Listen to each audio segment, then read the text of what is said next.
Komisi Pemberantasan Korupsi atau KPK menetapkan 5 orang sebagai tersangka dalam operasi tangkap tangan atau OTT terkait dugaan suap pengurangan nilai pajak.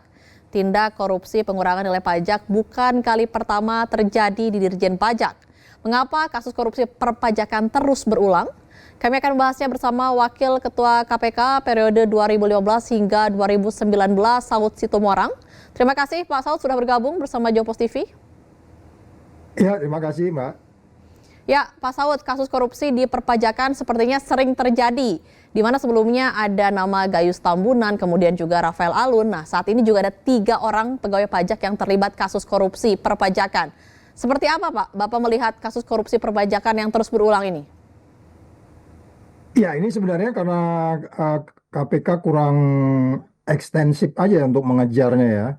Karena kan kesalahan utama itu kan paradoks saya sebut paradoks fatalnya itu kan apa yang disebut sebagai target yang tinggi gitu. Jadi itu setiap petugas pajak itu dikasih target yang tinggi, yang nggak disadari oleh Menteri Keuangannya sebenarnya itu nggak ada kaitannya dengan tax ratio naik. Anda bayangin tax ratio kita itu 10, sedangkan Vietnam itu 13. Bukan karena Vietnam lebih kaya dari kita, tapi kenapa rakyatnya hanya bisa ngasih tax ratio cuma sekitar 10% dari 10 tahun yang lalu sampai ke hari ini. Vietnam bisa 13. Kalau kita bandingkan Jepang 30, oke lah itu luar biasa. Tetapi bukti-bukti empiris itu menunjukkan tuh penyebabnya adalah target itu menjadi sebuah apa ya, beban yang berada di setiap pegawai pajak. Akibat dari target-target ini yang selalu dinaikkan, itu tekanannya naik gitu. Jadi dipaksain tuh tahun ini harus sekian, tahun ini harus sekian gitu. Jadi tekanannya naik, resistensi wajib pajak juga naik tuh. Nah, resistensi wajib pajak yang naik ini, perlawanan itu cenderung jadi suap ujungnya. Suap karena kemudian informalitasnya naik ya, akhirnya ya. Ya, jadi artinya menuju kepada sebuah perbuatan yang kemudian secara umum, secara nasional, tax ratio-nya juga nggak naik gitu ya. Yang ada itu konflik dan biaya ekonomi yang kemudian distrust publik. Nah, kalau udah kita bicara distrust publik ini, ya itu yang terjadi kan. Dari tahun ke tahun modusnya gitu-gitu aja. Karena dari dulu sampai per hari ini, kita tuh petugas lapangan tuh dikasih sistem target, kejar sekian, sekian, sekian. Bukan mencari bagaimana yang dilakukan negara lain, ya itu mereka kenapa stabilitas tax ratio-nya bisa naik, untuk kemudian tidak menjadikan target itu menjadi cambuk buat setiap petugas pajak gitu, ya kan? Sehingga apa namanya, bukan target itu, target yang dipakai itu makro ya, bukan yang kecil-kecil, yang mikro-mikro. Sementara kalau target-target itu dipaksakan, diturunkan kepada pegawai ke bawah, kepada individu di lapangan gitu ya, itu kan sering diukur sebagai prestasi personal gitu. Jadi bukan prestasi secara keseluruhan tax ratio kita. Jadi ini ada kesalahan desain, jadi bukan kesalahan orang semata-mata, orang lapangan yang sekarang kena OTT itu, tapi secara nasional memang diagnosis kita terhadap kebijakan itu memang perlu bagaimana tax ratio Indonesia ini rusak bukan hanya karena rakyat tidak mau bayar pajak, ya kan? Tapi karena negara memungut pajak dengan logika target dan bukan dengan logika umum. Kira-kira gitu dulu Mbak sementara. Oke, baik, berarti dari pernyataan Pak Saud ini adalah salah satunya sistem begitu ya Pak ya. Nah, hari ini Menteri Keuangan Purbaya Yudhisadewa mengatakan akan melakukan evaluasi dan rotasi pegawai Dirjen Pajak yang melakukan pelanggaran. Nah, apakah ini efektif Pak? Enggak. Itu hanya mindah-mindahin orang aja. Itu kamu hanya mindahin, ibaratnya CCTV, ini ruangan kamu amatin, kamu pindahin dari ruangan ini jadi ke ruangan sini gitu. Ini itu nggak ada, nanti kita lihat aja, nggak ada, bukan begitu solusinya. Ini Menteri Keuangannya memang kayaknya banyak gimmick juga nih. Dia hanya mindah-mindahkan kamera aja sebenarnya. Bukan itu persoalannya, sistem target itu.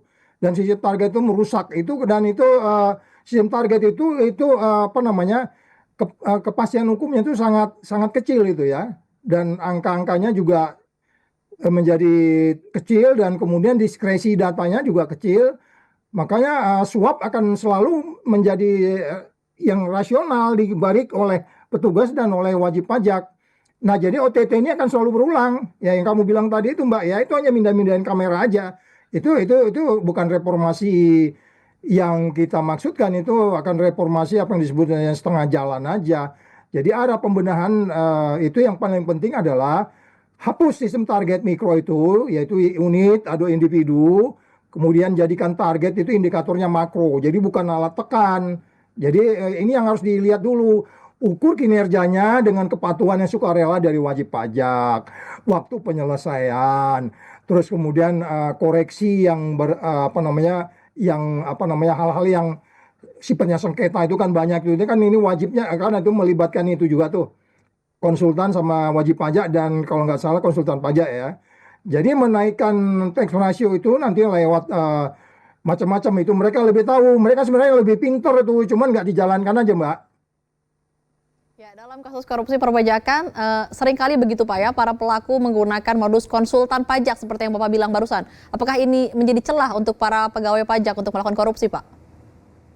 Iya, dan kita kan tahu itu konsultan pajak itu orang-orang dari mana latar belakangnya, ya kan? Makanya ada satu, saya pernah ngobrol tuh dengan ada yang namanya tax Indonesian, apa itu, pengamat-pengamat pajak itu ya.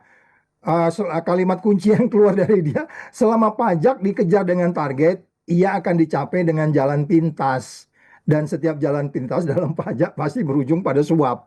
Jadi sulit itu, Mbak. Ini saya melihat ini Menteri Keuangannya belum belum kerja ini, belum paham dia. Ya Pak, menurut Bapak sendiri kalau untuk dari perspektif penegak hukum untuk menutup celah agar tak lagi terjadi korupsi di perpajakan, apakah ada begitu Pak? Apakah mungkin dengan menaikkan gaji pegawai pajak atau apa caranya? Wah, itu udah cukup ya, itu nggak alasan itu. Mereka dari dulu kan eh, apa namanya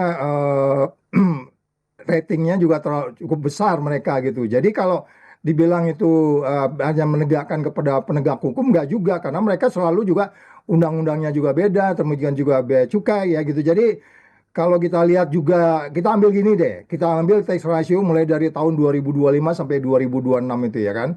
Bagaimana pajak rasio itu atau persentase terhadap PDB itu, catatan utama Indonesia itu tahun 2026 itu 10,47%. Itu dari tahun 2000 katakan 2014 itu segitu-segitu aja angkanya, di angka 10. Nggak pernah naik-naik tuh. Cuma omong-omong aja semuanya gitu. Sementara saya bilang tadi, sorry saya ralat, Vietnam bisa sampai 16,8%. Jadi di atas rata-rata ASEAN itu 14, berapa persen, Singapura 13. Jadi sekali lagi Jepang saya di 31 ya. Jadi maksud saya gini loh. Kalau kita bicara hanya OTT aja, ya oke, itu kan laporan juga. Dari mana OTT bekerja? Itu dari laporan. Mungkin dari laporan WP-nya, laporan dari mitra bisnisnya, laporan dari oposisinya. Itu tidak menyelesaikan secara keseluruhan bagaimana negara bisa hidup dari pajak. Karena memang itu instrumen pajak ini kan gambaran banyak hal. Kepatuhan warga negara, cinta tanah air, kedisiplinan, anti korupsi, kemudian kita transparan, terus proyek-proyek yang akuntabel, tidak punya konflik kepentingan, terus dilakukan dengan fair. Ada yang wajib pajak tuh sampai mati loh, meninggal, stres segala macam tuh ada tuh, pernah saya dengar tuh. Stres karena memang dia udah memang mundur, usahanya mundur, tapi pajaknya tetap di target-target kayak begitu. Itu kan bagaimana tuh?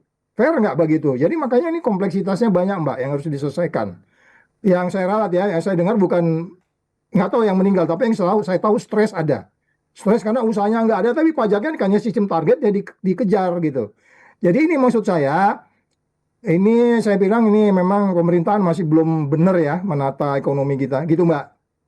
Oke Pak, Bapak ada pesan untuk pemerintah begitu, kemudian juga untuk KPK sendiri agar celah untuk korupsi semakin sulit di Indonesia?